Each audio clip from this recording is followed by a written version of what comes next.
All right, in the past, we've done our own mock drafts, and they were easy to do when the Lions were near the top of the mock draft because we could eliminate a bunch of players that were almost positive are off the board. It was much harder to do at 29. Now that we are at the draft, we're going to give this a shot, and we're going to have people call up and tell us who the pick is tonight, who you want the pick to be. Maybe not who the pick is. A better way to put it is who you want the pick to be.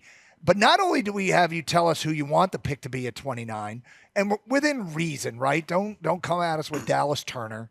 Don't come at us with Terrion Arnold.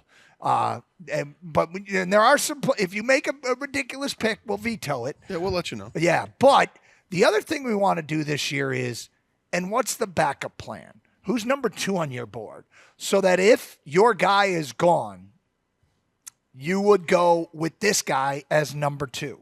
So as you've thought this through and you get closer and closer and you hear the names, what name excites you the most and say, yep, that's the guy I want?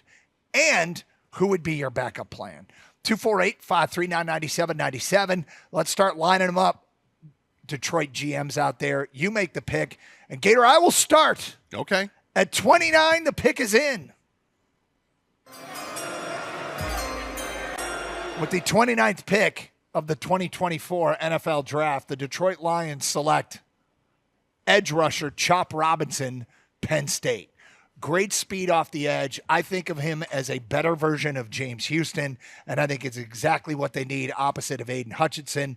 On top of that, I like a lot about the way that the athleticism, high RAS score, and really, I thought when I saw him turn the corner, quarterbacks were dead. And so I'm going Chop Robinson at 29. Now, the backup plan. Here we go.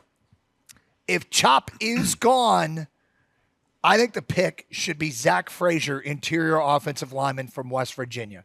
You talk about checking boxes that are important to the Lions.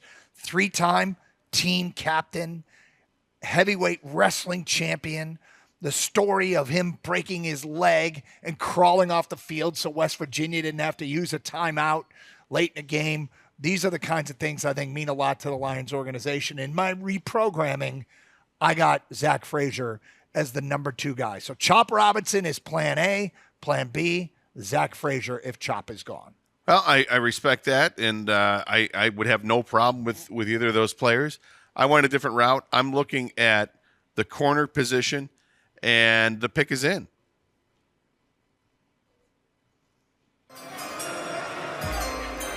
With the 29th selection in the NFL Draft, the Detroit Lions select cornerback Cooper DeJean. Wow. Iowa. Now, we've discussed, you and I both think he's a sleeper that might be moving up in the draft, and the Lions might have to trade up to get him. Mm-hmm. So if he's gone or if they're unable to facilitate that trade, the backup plan would be cornerback Kool-Aid McKinstry. You're going Kool-Aid too, huh? I'm going with corner, and I think that a position that I'm starting to say I don't think it's going to be something for the Lions in the first round is offensive line. And I say that because I think what the Lions view here is getting playmakers and guys that can step up and play right away. And when you hear that there's talk of them moving up now, they're moving up to take if they're going to move up, it's going to be to take a player that's going to play from day one. And it's not that the offensive lineman can't or won't. We know injuries take place, and of course that's going to happen. And if they were to take an interior offensive lineman who can play center, that they're going to get all the practice time in the world because of Frank Ragnow's practice situation. But to me, corner is the area where you can still get CB1, because I don't think CB1 is defined with the Lions. Khang, you're on the clock, my friend. Man, I've gone back and forth so much this week, guys. But now that the day is here, Christmas is here, and I look at the presents and I say, what do I want to be in that present? What do I want to unwrap? And the pick is in. If everything goes right for me at the 29th pick, defensive tackle, Illinois, Johnny Newton. Ooh. Okay. I love this guy. Interesting. Okay? He played the most defensive snaps, defensive tackle last year.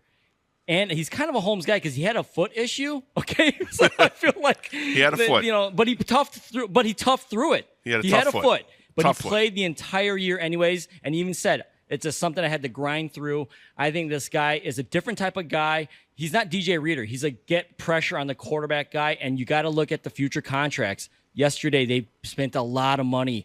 Can they afford to bring a guy like Aleem McNeil back on a huge deal? I think this does both. Great player. Also cheaper. My fallback, though, is Kool-Aid McKinstry. If Johnny Newton's off the board, I'm with Gator. Best available corner. I know they don't do it by position, but he might be also the best available player. They go back to the Alabama pipeline. Kool-Aid McKinstry is my backup.